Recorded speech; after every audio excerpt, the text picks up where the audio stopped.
69,000 शिक्षक भर्ती। उत्तर प्रदेश में एक ऐसी भर्ती थी जिसमें से सरकार के ऊपर कलंक लगे। कलंक कई प्रकार से लगेगा। आरक्षण घोटाले का भी कलंक लगा, तो वहीं भर्ती में भ्रष्टाचार का भी आरोप लगा। 2018 में ये भर्ती हुई, विज्ञापन निकला और 2020 में से लोगों को भर्तियाँ दी गई, लोगों को नौकरियाँ दी गई। लेकिन अभी भी 69,000 शिक्षक भर्ती का मामला कोर्ट में खिंच रहा है, आरक्षण को भी लेकर और आंसर को भी लेकर, एक प्रश्न के उत्तर को भी लेकर। आज हम जो आरक्षण का मामला है उसमें से जो चीज़ें चल रही हैं और अभी तक कहाँ पहुँचा है पूरा का पूरा मामला, उस पर बातचीत करेंगे हम एमआरसी के अध्यक्ष सुशील जी से। सुशील जी, पहले तो स्वागत है आपका। बहुत बहुत धन्यवाद आपका। जो 69,000 शिक्षक भर्ती का मामला है, जिस हिसाब से उसमें बताया जा रहा है और हुआ भी है, आरक्षण का जो घोटाला हुआ है, अभी जो लड़ाई है वो कहाँ तक पहुँची? देखिए, बहुचर्चित 69,000 शिक्षक भर्ती यूँ कह लो कि घोटाले के भेंट चढ़ गई है। क्योंकि जब नई सरकार भारतीय जनता पार्टी की बनी 17 में, तो हम युवाओं को ये भरोसा था, ये उम्मीद थी कि उत्तर प्रदेश में भारतीय जनता पार्टी की सरकार बन रही है। इसने नारा दिया था, ना गुंडा राज, ना भ्रष्टाचार और किसी भी प्रकार का कोई भी करप्शन नहीं होगा। इस उम्मीद के साथ हम युवाओं ने इसकी सरकार बनाई। 2017 में जब इसकी सरकार बनी तो 18 में इन्होंने एक विज्ञापन 69,000 का निकाला, जिसमें हम प्रतियोगी छात्रों में काफ़ी हर्ष के साथ में इसकी तैयारी पहले भी कर रहे थे और जम करके तैयारी करके इसको उत्तीर्ण करने का एक एम रखा, उसको क्वालिफाई किया। क्वालिफाई करने के बाद में ये स्थिति उत्पन्न हो गई कि जब भर्ती इन्होंने की तो उसमें जो उत्तर प्रदेश रिजर्वेशन पॉलिसी 1994 है और बेसिक एजुकेशन एक्ट 1981 है, उसका इनके अधिकारियों ने या यूँ कह लो सरकार के जिम्मेदार लोगों ने जमकर माखौल उड़ाया। बड़ी जद्दोजहद के बाद में ये एनालिसिस करने के उपरांत हमने ये पाया कि इसमें 19,000 तकरीबन 20,000 सीटें दलित और पिछड़े मेधावी छात्रों के एक विशेष वर्ग को दे दिए गए। इस बात का खुलासा होता कैसे है और कहाँ से होता है, इसका पूरा सिनेरियो ये आम आदमी को पता चलना चाहिए कि आखिर हुआ कैसे, खेल पूरा का पूरा कैसे खेला गया। तो ये पूरा जो 20,000 सीटों का घोटाला है, इसका खेल कहाँ से शुरू होता है और ये उजागर कैसे होता है, इस सारी बातों पर हम ध्यान आकर्षित करना चाहेंगे। जब ये भर्ती करते हैं तो टेट कराते हैं, टेट उपरांत सुपर टेट कराते हैं। सुपर टेट में कट ऑफ डिसाइड करते हैं एग्जाम के दूसरे दिन, जबकि कोई भी भर्ती करने से पहले उसके नियम, रूल्स, रेगुलेशन पहले बन जाना चाहिए, पहले बन जाते हैं। लेकिन 5 जनवरी 2019 को जब एग्ज़ाम होता है, 6 जनवरी को कट ऑफ बताया जाता है कि आपका कट ऑफ ये रहे। उसको लेकर के 2 सालों तक मुकदमा चलता रहा। माननीय सुप्रीम कोर्ट ने अपना रिलेवेंट आदेश पारित किया कि आप 60 और 65 कट ऑफ पर आप भर्ती पूरी करें। जब 60 और 65 कट ऑफ पर भर्ती करने के लिए सुप्रीम कोर्ट ने आदेश दिया, तो जो सुपर टेट में बच्चे अपियर हुए थे वो 4,10,000 बच्चे अपियर हुए थे, जिसमें से 1,46,060 कैंडिडेट उसमें से पास हुए। 1,46,060 कैंडिडेट को शॉर्टलिस्ट करके 69,000 में 1,46,060 कैंडिडेटों को शॉर्टलिस्ट करना था 69,000 से। सरकार ने बड़ी चालाकी के साथ में 69,000 कैंडिडेटों को तो शॉर्टलिस्ट कर ली, लेकिन जो रिजर्व कैटेगरी के मेधावी अभ्यर्थी थे, जिनकी काउंटिंग रिजर्व में ना होकर के अनरिजर्व में होनी थी, उनको डिस्ट्रिक्ट अलॉटमेंट देने के नाम पर उनको उनके जिले में भेजकर उनके प्रेफरेंस के जिले दे करके इसी तरीके से ये आरक्षण को मारा गया। आरक्षण को मारा गया। ये कह लो कि 20,000 ओबीसी एससी वर्ग के आने वाले होनहार अभ्यर्थियों को, या ये कह लो कि उनके 20,000 परिवारों को तबाह कर दे, वंचित किया। इस बात को जो हम लोगों ने जिम्मेदार अधिकारियों से मिल करके अपनी बात रखी, बताया कि ये ऐसा हुआ है सर, तो उन्होंने कहा कि ऐसा कुछ नहीं है, आप लोग बेवजह परेशान हो, आप अपना रजिस्ट्रेशन नंबर, रोल नंबर बता दीजिए, हम आपको बता देंगे कि आपका चयन क्यों नहीं है। तो मैंने अधिकारियों से कहा कि सर, मेरे जैसे सुशील तमाम ऐसे टहल रहे हैं जो आप तक नहीं पहुंच सकते, वो ये जानना चाहते हैं उनका चयन क्यों नहीं हुआ। अब हम अपना रजिस्ट्रेशन रोल नंबर बता देंगे तो आप तो बता दोगे कि आपका चयन नहीं हुआ, लेकिन और तमाम लोग कैसे जानेंगे? इसके लिए सार्वजनिक वेबसाइट है, उस पर आप पब्लिश करिए कि कितना गुणांक है, कितना कट ऑफ है, क्या है, कैसे, सारी चीज़ें बच्चे सब तक पहुंच जाएगी, संतुष्ट हो जाएंगे। कोई यहाँ मतलब आपसे सवाल करने नहीं है, कोई छिपा नहीं है, कोई मामला छिपा नहीं कोई। जी। तब इन लोगों ने टाल मटोल किया, कहा ठीक अपना प्रत्यावेदन दे दो, देख लेते हैं। ये लोग जब नहीं माने तो मजबूरी में हम लोगों को जो ये कहते हैं भारतीय जनता पार्टी के लोग कि आपके लिए राष्ट्रीय पिछड़ा वर्ग आयोग बनाया है, दलितों के लिए अनुसूचित जात अनुसूचित जनजात आयोग मैंने बनाया। तो हमको लगा कि हम यहाँ शिकायत करें या यहाँ अपनी बात रखें तो शायद यहाँ से हमारे साथ न्याय हो सकता है। हम लोगों ने त्रिकुट वन भिकाजी कामा पैलेस नई दिल्ली में शिकायत किया। तकरीबन 1 साल तक वहाँ सफ़र करता रहा। यहाँ के जिम्मेदार अधिकारी वहाँ तलब किए जाते थे, लेकिन कोई ठोस कार्रवाई उनके खिलाफ नहीं। हम लोग बार बार यही मांगते थे कि आपने 69,000 को चयनित किया है, बहुत अच्छा काम किया है, आपकी सरकार बहुत अच्छा काम की है, हम बेरोजगारों को नौकरी दी है, लेकिन ये पता होना चाहिए कि किस ट्रांसपेरेंसी के तहत पारदर्शिता का अभाव रहा पूरे। बिल्कुल, इस 69,000 शिक्षक भर्ती में अगर पारदर्शिता होती तो सभी के सवाल स्वतः मिल गए होते, चाहे वो 1 नंबर का मामला हो, चाहे जिला वरीयता का मामला हो, चाहे 6805 जनवरी को लिस्ट आई उसका मामला हो, चाहे 20,000 सीटों का मामला हो। सारे मुद्दों को, सारे जो लिटिगेशन इस 69,000 में क्रिएट है उसको मोस्टली हम देख रहे हैं और बहुत नज़दीक से हम एनालिसिस कर चुके हैं और कोर्ट में एफिडेविट हम दे चुके हैं कि अगर हम लोग गलत हैं तो हमारी रिट पिटीशन को डिसमिस करके जो भी दंड होता है वो हमारी मतलब पनिश मारा जाता है। हमको दंड मिलना चाहिए अगर हम गलत हैं तो। मैं गलत हूँ तो जब मैं एफिडेविट दे करके दावे के साथ कह रहा हूँ तो सरकार को तो भी चाहिए ना कि यहाँ पे आए और पूरी लिस्ट लेकर के आए, 1 से लेकर के 69,000 सबके बच्चों के नाम, पिता के नाम, registration number, roll number, quality point, सारी चीजें लेकर के आए, दिखा दे सारे लोगों के सवाल। कोई जादू का खेल तो है नहीं कि नहीं लोगों का चयन हो गया और लिस्ट नहीं है सरकार के पास। सरकार के पास जब सब कुछ है तो छिपाने का डर किस चीज का? डर इस बात का है कि सर जो ये अपने लोगों को बैठाए हुए हैं, अगर ये पूरी लिस्ट डिसेंडिंग आर्डर में घटते क्रम में अगर ये बना देंगे तो दूध का दूध पानी का पानी हो जाएगा। वहाँ पे इनकी गलती, इनकी चोरी, इनकी मक्कारी पकड़ जाएगी। जैसे जैसे समझ लीजिए इन्होंने इनकी हमारे साथियों की एक रिट थी इलाहाबाद में, चंद्रशेखर यादव एंड अदर्स, वो 5 जनवरी 2023 से पहले की। उसमें सरकार ने अपना जवाब दिया था कि हम भर्ती पूरी कर चुके हैं, हमारे पास कोई भी सीटें रिमेनिंग है नहीं, इसलिए मैं एक भी अपॉइंटमेंट अब एक्सेस नहीं कर सकते। जब आप 5 जनवरी 2023 से पहले कह रहे हो, एफिडेविट फाइल कर रहे हो कि हमारे पास कोई भी सीटें नहीं है, तब आप 5 जनवरी 2023 को विधानसभा के चुनाव के मद्देनजर आप 6800 की लिस्ट ये कहकर निकाल रहे हो, ये कहकर के पब्लिश कर रहे हो कि इस 69,000 शिक्षक भर्ती में दलितों और पिछड़ों के 6800 सीटों का नुकसान हुआ है, उसकी हम भरपाई कर रहे हैं।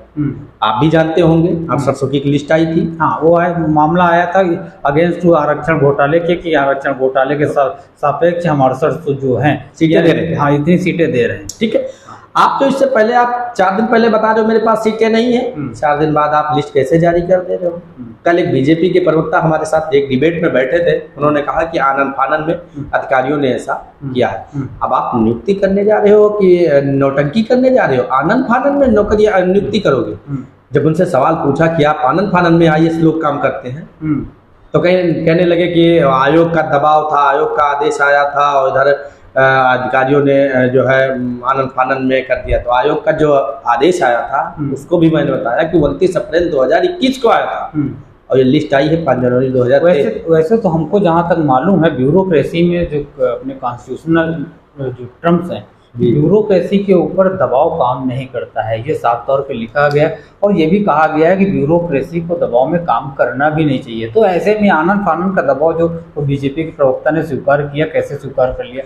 नहीं तो सर पूछा तो गया कि आप नियुक्ति करने जा रहे हो या नौटंकी करने जा रहे हो। नियुक्तियों में तो आपको आनंद फानन का कोई मतलब नहीं है, सफिशिएंट टाइम मिलता है। ऐसे समझिए कि 29 अप्रैल 2021 को एनसीबीसी का आयोग आदेश आ रहा है, 5 जनवरी 2023 को आप जो है लिस्ट जारी कर रहे हो, तो आनंद फानन कहाँ, गैप कितना है? 21 से 23 के बीच में लगभग 2.5 साल का गैप हो रहा बिल्कुल सही है। तो 2.5 साल में आनंद फानन कैसे हो सकता है? आनन फानन का मतलब विदिन सेकेंड होता है, विदिन मिनट होता है, विदिन आवर्स होता है। बस तो ये 2-2.5 सालों में तो जवाब नहीं देते बने उनको।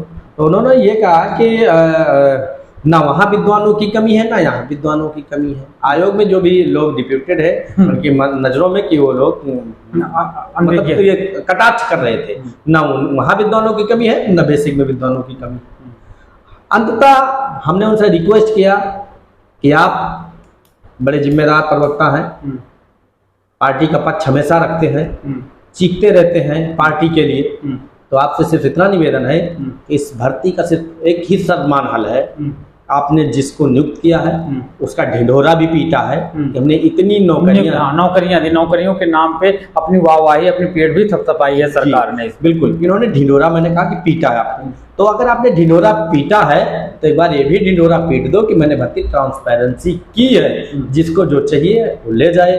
तो कैसे हो पाएगा? आप पूरी 69,000 जो उनका चयन किया, उनकी क्वालिटी पॉइंट, अभ्यर्थी का नाम, पिताजी का नाम, जन्म तिथि, रजिस्ट्रेशन नंबर, किस वर्ग से आ रहा है, किस वर्ग में चयन हो रहा है और उसने कितने अंकों के साथ में कितना क्वालिटी पॉइंट मेंटेन। जी, मुझे भी जहां पता है, जैसा कि अभी आप बता रहे हैं क्वालिटी पॉइंट इन सारी चीजों की, इस पे तो शायद लोअर कोर्ट का आदेश भी आया है। जी जी जी, उसमें भी शायद वो इम्प्लीमेंट नहीं हुआ है अभी तक। हाँ, मैं आपको बता दें सर कि जो 13 मार्च 2023 को रिट कोर्ट का आदेश आया है उनका शुक्ला साहब की बंच, उन्होंने कहा है कि लिस्ट को रिविजिट करिए और लिस्ट में अभ्यर्थी के नाम, पिताजी के नाम, DOB, registration number, roll number, appoint category, applied category and quality point mention करते हुए लिस्ट को पब्लिश कीजिए।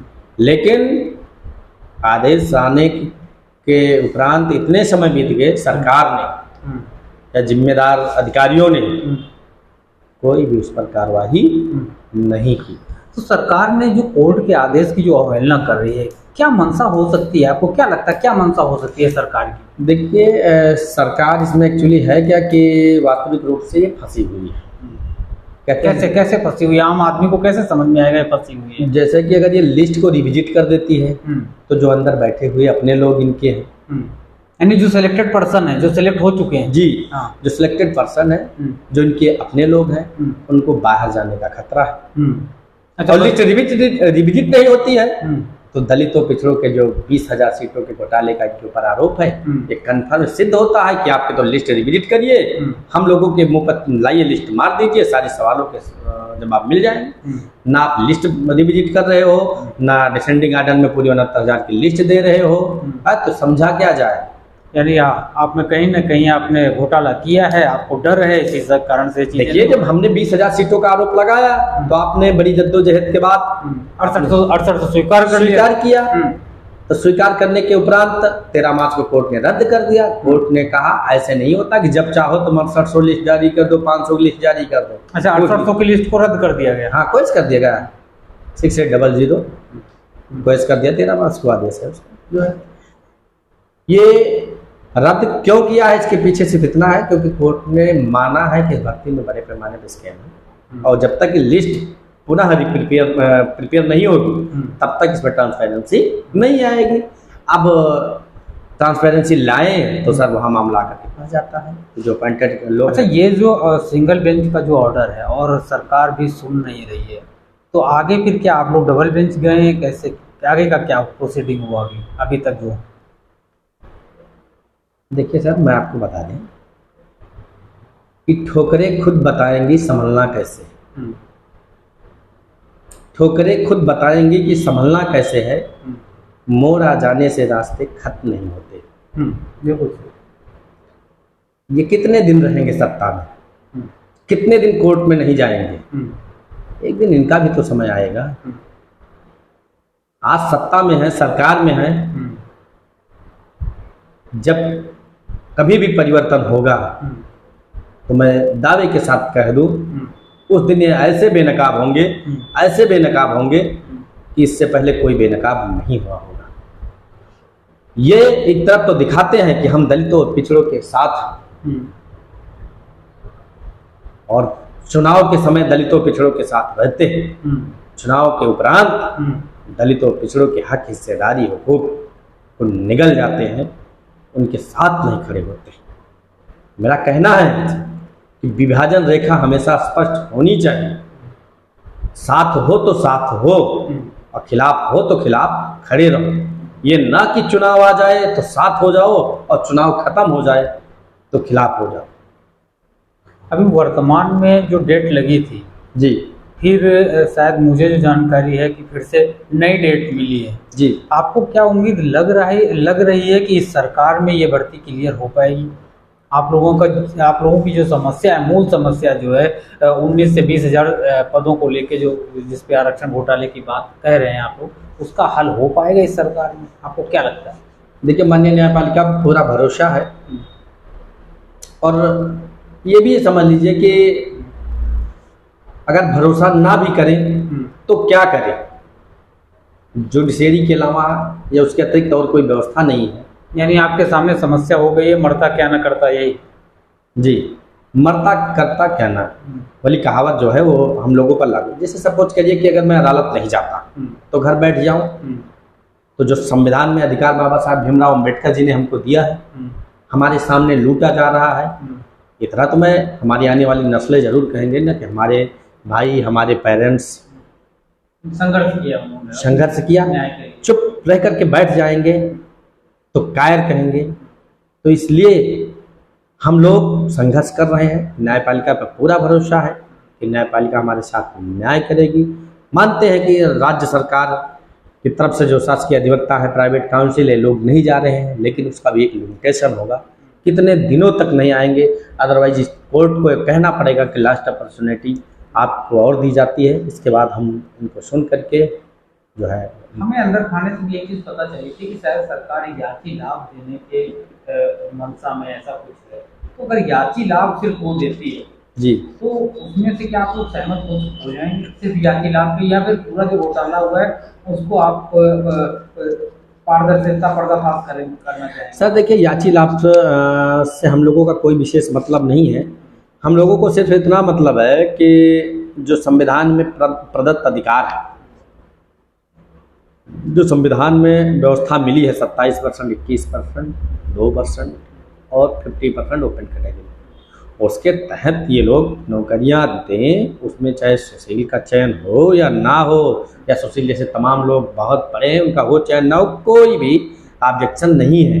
लेकिन जब ट्रांसपेरेंसी भर्ती है ही नहीं, मुझको लगता है कि ये भर्ती ट्रांसपेरेंसी होती तो 100% मेरा चयन होता। मैं दावे के साथ कहता हूँ, अगर भर्ती 90 नंबर ओबीसी वर्ग से आता हूँ, 90 नंबर ओबीसी को लाना था, 104 नंबर मेरा है, 14-15 नंबर मेरा ज़्यादा है, 65% गुणांक बन रहा मेरा, क्वालिटी पॉइंट 65% बन रहा है, उसके बावजूद मेरा चयन नहीं हुआ। आप लिस्ट लाइए, लिस्ट में हम खुद ही समझ जाएंगे, दोबारा आपके पास थोड़ा ले जाएंगे कि आपने गलत। अगर हमसे एक भी पॉइंट ज़्यादा का सिलेक्शन है और हमसे कम वाले का सिलेक्शन नहीं है तो हमें कोई एतराज़ नहीं? बिल्कुल नहीं एतराज़, हमको नहीं। उत्तर प्रदेश के आरक्षित वर्ग के किसी भी होना, हमको नहीं ऑब्जेक्शन होगा और कर भी नहीं सकता। अगर चाहे भी तब भी नहीं कर सकता। क्यों? क्योंकि आप उस क्राइटेरिया को नहीं पा रहे हो ना। आप ओबीसी वर्ग से बिलोंग करते हैं और अच्छी खासी लड़ाई भी लड़ रहे हैं ओबीसी वर्ग की, और अभी हाल ही में बिहार में जाति जनगणना हुई जी, और ये मुद्दा भी बहुत गर्म है इस वक्त। सिर्फ ओबीसी एससी एसटी को लेकर, यानी जिसकी जितनी भागीदारी उसकी उतनी हिस्सेदारी को लेकर आप कितना इससे ताल्लुक रखते हैं? होना चाहिए कि नहीं होना चाहिए? आप शिक्षक की लड़ाई लड़ रहे हैं, आप समाज का जो कहते हैं गुरु बनने के नज़दीक में है, अगर ऐसे देखा जाए तो। देखिए सर, जो चीज़ वर्तमान में है तो उसको पता होना चाहिए ना कि है तो कितनी है, सभी को पता होनी चाहिए। लेकिन एक विशेष वर्ग को ये चाहता है कि इनकी गिनती जिस दिन हो जाएगी उस दिन इनको उस संख्या के अनुपात में इनको व्यवस्था में आरक्षण देना पड़ेगा, चाहे जुडिशरी हो, चाहे व्यवस्थापिका हो, चाहे कार्यपालिका हो, चाहे न्यायपालिका हो। अगर जिस दिन ये संख्या के अनुपात के आधार पर आरक्षण पा गए तो हमको लगता है युगों युगों तक ये जो मलाई खा रहे हैं और हम दलितों पिछड़ों पर शासन कर रहे हैं, ये नहीं करने पाएंगे, यही इनका डर है। हम जितने भी साथी हमको सुन रहे हैं, देख रहे हैं, उन सभी से निवेदन करेंगे कि जो साहसिक काम बिहार सरकार ने किया है और एक रेखा खींची है, एक बड़े क्रेजियस काम किया है, और सारे प्रदेश में सभी प्रदेश के जितने भी मुख्यमंत्री हैं उन सभियों से निवेदन करेंगे अपने अपने यहाँ जातीय जनगणना कराएं। और ख़ास बात ये बता दें, जो जातीय जनगणना का विरोध कर रहा है तो ना मुस्लिम कर रहा है, ना आदिवासी कर रहा है, ना अन्य कोई वर्ग कर रहा है। एक विशेष वर्ग के लोग गिनती ना हो इसकी विनती करते फिर रहा है पूरे देश में।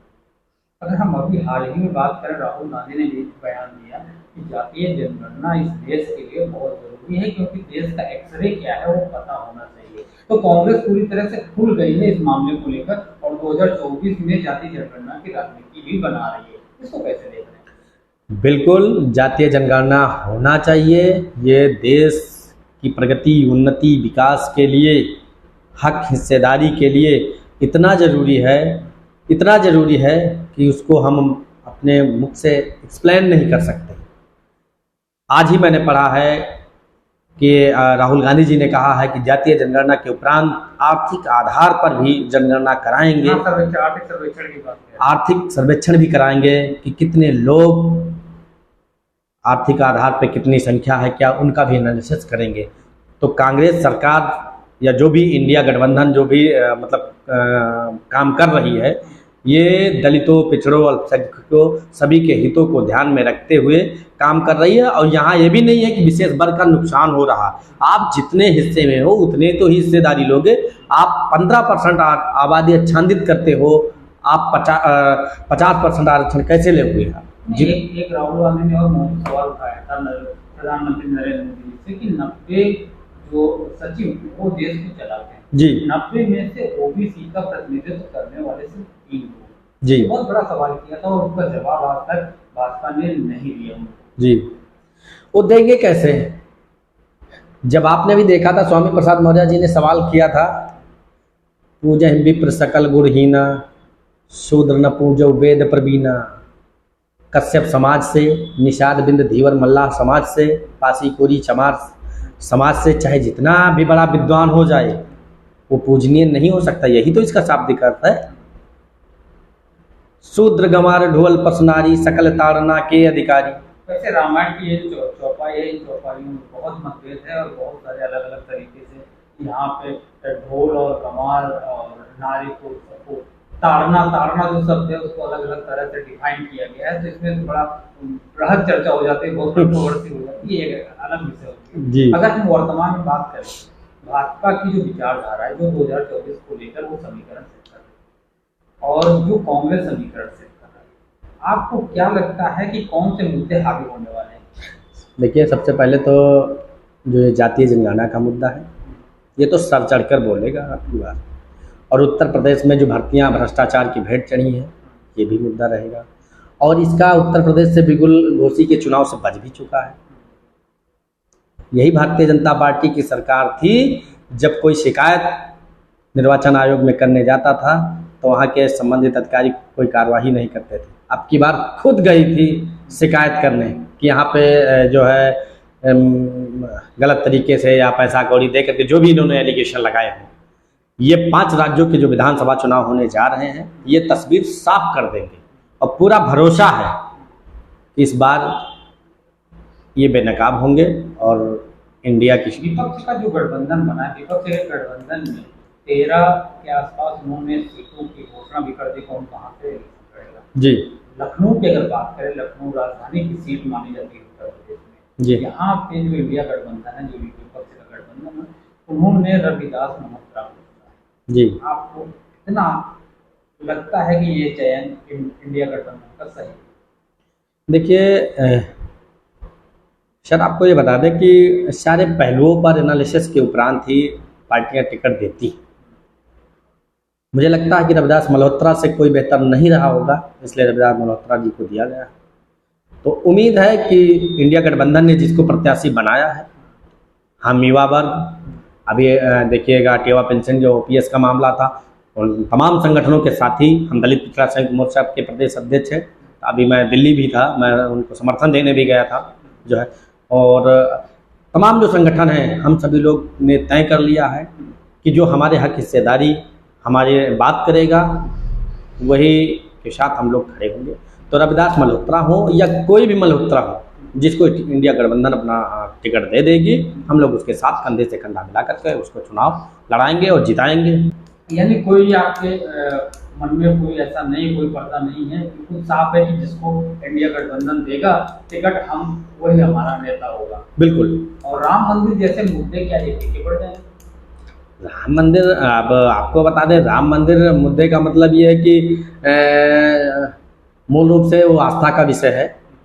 अब उसमें टिप्पणी मेरा करना ज़्यादा ठीक नहीं है, लेकिन हमको तो मूलभूत आवश्यकताएं जैसे अस्पताल है, शिक्षा है, स्वास्थ्य है, हमको इन सब चीज़ों की ज़रूरत है। मंदिर बन रहा है, अच्छी बात है, ठीक है, वो आदर्श आस्था का विषय है, लेकिन आस्था लेकर के ही मैं क्या करूँगा जब हमारे पास व्यवस्था नहीं होगी। जैसे हम बीमार हुए तो मुझको अस्पताल की ज़रूरत है, हमको गुणवत्तापूर्ण शिक्षा के लिए मुझे अच्छे विद्यालय की आवश्यकता है। तो मंदिर से तो काम तो मैं समझता हूँ कि नहीं चलेगा हमारा, लेकिन ये है कि अगर मंदिर का निर्माण हो रहा है तो अच्छी बात है, लेकिन वो मुद्दा कोई मुद्दा विशेष नहीं है। यहाँ पे तो भूखे को पेट से मतलब है कि उसका पेट कैसे भरा जाएगा, कैसे भरेगा, उससे मतलब। बहुत बहुत धन्यवाद। Thank you.